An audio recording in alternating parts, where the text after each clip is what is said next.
भागलपुर में दूसरे चरण के लिए 3 अक्टूबर को होने वाले विधानसभा चुनाव का शोर रविवार की शाम 5 बजे थम गया। अब प्रत्याशियों के पास डोर टू डोर कैंपेनिंग ही एकमात्र जरिया है। चुनाव प्रचार के आखिरी दिन हर प्रत्याशी आखिरी दमखम रोड शो के सहारे दिखा रही हैं। अपनी पार्टी के पक्ष में हवा बनाने के लिए कांग्रेस प्रत्याशी अजीत शर्मा ने फिल्म अभिनेत्री और अपनी बेटी नेहा शर्मा के साथ रोड शो किया, तो वहीं दूसरी ओर लोजपा प्रत्याशी राजेश वर्मा ने अपने काफिले के साथ रोड शो के जरिए अपनी शक्ति का प्रदर्शन किया। नेहा शर्मा को देखने भागलपुर के युवा उत्साहित दिखे। नेहा का रोड शो कचहरी चौक से शुरू होकर बुनकर के मोहल्ले होते हुए दक्षिण के मिर्जानहाट मोहल्ले तक रहा। लोजपा प्रत्याशी राजेश वर्मा ने हवाई अड्डा मैदान से रोड शो की शुरुआत की। वर्मा ने अपने काफिले के साथ पूरे शहर का भ्रमण किया और इस दौरान अपने लिए लोगों से मतदान की अपील की। वहीं दूसरी ओर भाजपा के खेमे से अलग हुए बागी विजय शाह ने भी अपने निवास स्थान से रोड शो किया। भागलपुर विधानसभा क्षेत्र में भाजपा के बागी विजय शाह और लोजपा के राजेश वर्मा से मोर्चा लेने के लिए झारखंड भाजपा की पूरी टीम भागलपुर पहुंची। ऐसा माना जा रहा है कि वैश्य मतों का बिखराव रोकने के लिए पूर्व मुख्यमंत्री रघुवर दास को मैदान में उतारा गया है। चुनाव प्रचार के अंतिम दिन झारखंड के पूर्व मुख्यमंत्री रघुवर दास, गोड्डा सांसद निशिकांत दुबे और गोड्डा विधायक अमित मंडल ने भाजपा प्रत्याशी रोहित पांडे के साथ एक बैठक कर चुनावी रणनीति तैयार की। बैठक के बाद प्रेस वार्ता को संबोधित करते हुए झारखंड के पूर्व मंत्री व राष्ट्रीय उपाध्यक्ष रघुवर दास ने लालू परिवार पर जमकर निशाना साधा। उन्होंने कहा, उस पार्टी से विकास की कभी उम्मीद ही नहीं की जा सकती जिसके राष्ट्रीय उपाध्यक्ष जेल में और बेटा बेल पर हो। बिहार में भ्रष्टाचार, अपराध और उद्योग के पलायन के लिए यही पार्टी जिम्मेदार है। जो हमारे बिहार में ठग महागठबंधन, इसमें कांग्रेस पार्टी, राष्ट्रीय जनता दल, वामपंथी सरीखे जैसे लोग, इसी तरह का महागठबंधन 2019 झारखंड विधानसभा के चुनाव में श्री राहुल गांधी जी, श्री तेजस्वी यादव जी, श्री हेमंत सोरेन जी एक ठग महागठबंधन बनाकर बड़े बड़े वादे, लोक लुभाने वादे और विकास का सब्जबाग दिखाकर जनता को दिग्भ्रमित कर सत्ता प्राप्त की। उन्होंने कांग्रेस अध्यक्ष सोनिया गांधी को भी आड़े हाथों लेते हुए कहा कि इस पार्टी की भी अध्यक्षा और उनका बेटा बेल पर है। भ्रष्टाचारियों का ये कुनबा बिहार का कभी भला नहीं कर सकता। उन्होंने झारखंड के मुख्यमंत्री हेमंत सोरेन को भ्रष्टाचारियों का सरदार बताते हुए कहा, वहां भी राहुल, तेजस्वी और हेमंत की तिकड़ी राज्य के विकास में बाधक बना हुआ है। बिहार को अगर अराजकता के दौर से बचाना है तो एनडीए ही एकमात्र विकल्प है। और कांग्रेस भी परिवार की पार्टी, दोनों इधर माँ बेटा बेल में, इधर बाप बेटा जेल और बेल में। ये दोनों जेल बेल वाली पार्टी परिवारवाद की पार्टी, ये बिहार के नागरिकों के हक को मारता।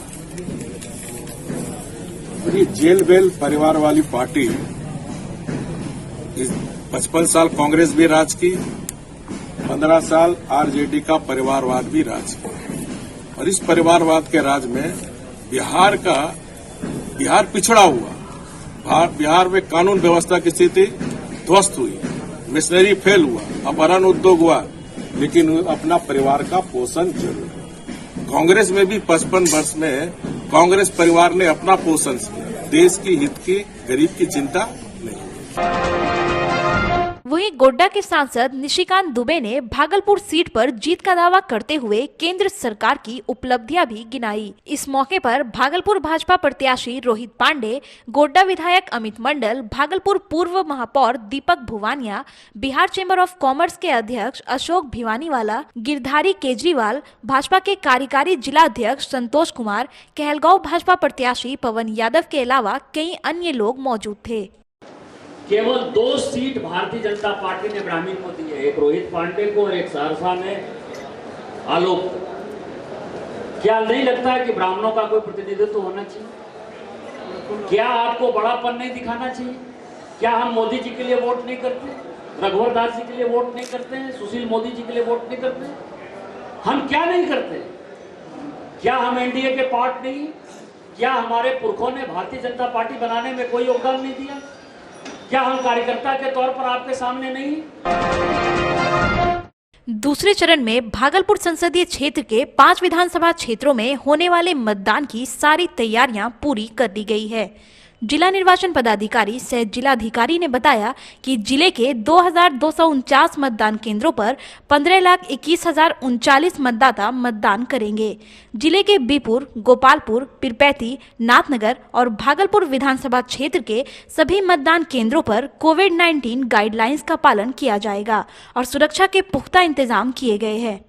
आम निर्वाचन 2020 है, जो भागलपुर का में द्वितीय चरण का मतदान होना है, यह 3 नवंबर को निर्धारित है और द्वितीय चरण में भागलपुर जिले के 5 विधानसभा क्षेत्रों में निर्वाचन होना निर्धारित है। इसमें 152 बीरपुर, 153 गोपालपुर, 154 पीरपैती, 156 भागलपुर एवं 158 नाथनगर विधानसभा क्षेत्र के लिए निर्वाचन 3/11 को होना सुनिश्चित है। मतदान करने का समय सुबह 7 बजे से लेकर शाम के 6 बजे तक किया गया। इस बार जैसा कि आप लोगों को विदित है कि मतदान की अवधि 1 घंटा अतिरिक्त बढ़ाई गई है। पहले 5 बजे तक मतदान होता था, इसको बढ़ा करके 6 बजे तक किया गया है। विशेष रूप से कोविड के प्लानिंग के दृष्टिगत प्रत्येक बूथ पर मतदाताओं की अधिकतम संख्या 1000 रखी गई है और मतदान की अवधि भी 1 घंटे कम की गई है ताकि काफ़ी बड़ी संख्या में लोगों को सेग्रीगेट किया जा सके और छोटे छोटे कहीं भी बड़े क्यू की आवश्यकता न पड़े, इसे सुनिश्चित किया जाना है। और हम लोगों ने प्रथम चरण के मतदान में इससे देखा भी कि कहीं भी मतदाताओं की लंबी कतार नहीं थी और बड़े आराम से, सहज तरीके से, सुगम तरीके से लोगों ने अपने मतदान के अधिकार का प्रयोग किया है। भागलपुर के बीपुर थाना में 24 अक्टूबर को पुलिस की पिटाई के बाद सॉफ्टवेयर इंजीनियर आशुतोष पाठक के मौत का मामला अब तूल पकड़ते जा रहा है। हत्या के मुख्य आरोपी की गिरफ्तारी नहीं होने पर बिहार प्रांत ब्राह्मण समाज के सदस्यों ने जिला प्रशासन को 24 घंटे का अल्टीमेटम देते हुए वोट बहिष्कार करने की धमकी दी है। इस धमकी के बाद प्रशासनिक अमले के साथ साथ प्रत्याशी भी सकते में है। ब्राह्मण समाज के बैनर तले आयोजित एक बैठक में संघ के प्रवक्ता हिमांशु शेखर ने कहा कि हत्याकांड के मुख्य आरोपी पूर्व थानेदार रंजीत कुमार की गिरफ्तारी नहीं होने पर मतदान का बॉयकॉट करने के साथ साथ चरणबद्ध आंदोलन भी किया जाएगा।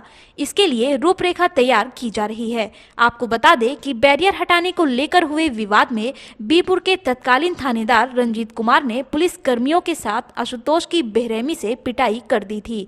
पिटाई के बाद गंभीर रूप से घायल इंजीनियर आशुतोष के इलाज के दौरान अस्पताल में उनकी मौत हो गई थी। कुमार की गिरफ्तारी नहीं होती है, यह समाज न सिर्फ इस वोट का बहिष्कार करेगा बल्कि इस सरकार को रास्ता दिखाने का काम करेगा ताकि समाज की औकात समझ में आ जाए यह समाज क्या कर सकता है।